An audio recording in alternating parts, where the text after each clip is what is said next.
आज इथे आपले रहाटनगर टोळीमध्ये आम्हाला इथे येण्याची संधी दिली, त्यासाठी आमचे डीसीपी श्री निकेतन कदम तसेच एसीपी श्री हिवरे नितीन हे आपले पोलीस निरीक्षक आणि आमचे सर्व पोलीस निरीक्षक, कारण त्यांच्यामुळे आज मी इथे परत आलो। एक दिवस रात्री चेकिंग साठी आम्ही आलो होतो, त्यावेळेस आम्ही कोण क्रिमिनल आहे इथे ते सगळ्याला बघण्यासाठी आलो होतो।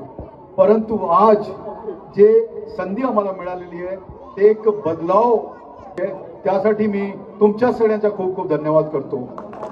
इथे मंचावर विजयजी आहे, मानकरजी आहे, तसेच इतर सर्व मान्यवर तुम्ही इथे बसलेले आहे।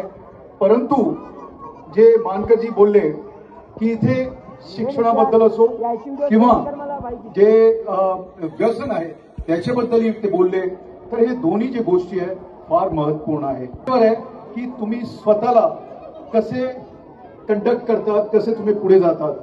बघा, सगळ्यांची परिस्थिती सारखी नसतात, परंतु काही लोक पुढे जातात। मग हे जे लहान मुले आहेत ना, यांना आपल्याला मार्गदर्शन करण्याची गरज आहे। आपणच जे त्यांच्यापेक्षा जे मोठे आहे, जे डिसिजन घेऊ शकतात, तर आपण डिसाईड करायचे आहे की हे टोळीमध्ये आपल्याला कसा समाज निर्माण करायचा आहे, आणि हे जर आपण सगळ्यांनी ठरवला तर बदलाव शक्य आहे आणि हे बदलाव आपल्याला आणायचे आहे।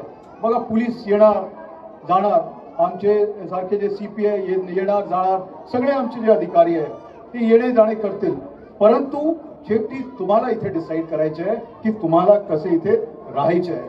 माझी एक तुम्हाला सगळ्यांना विनंती राहील की तुम्ही हे जे मुले आहे ना, त्यांचे भविष्याबद्दल विचार करा। अगर हम इन दो लोगों को आज अच्छी समाज नहीं दे पाए तो कहीं ना कहीं हम अपने आप को माफ नहीं कर पाएंगे।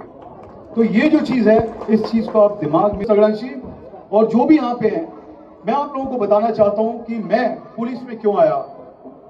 माझे वडील एएसआई होते, एएसआई दिल्ली पुलिस मध्ये होते, और एएसआई जो है काफी लोअर रैंक बोला जाता है।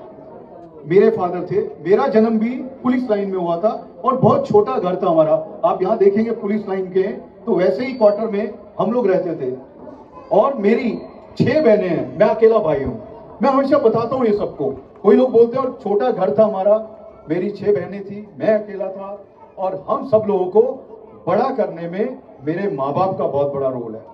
उनकी वजह से आज मैं यहाँ आप लोगों के सामने खड़ा हूँ और पुलिस कमिश्नर बन के खड़ा हूँ। ये जो मैं यहाँ पहुंचा हूँ, ये मैं आप लोगों को इसलिए बता रहा हूँ, परिस्थितियां सबकी समान नहीं रहती, पर ये मैं इस चीज में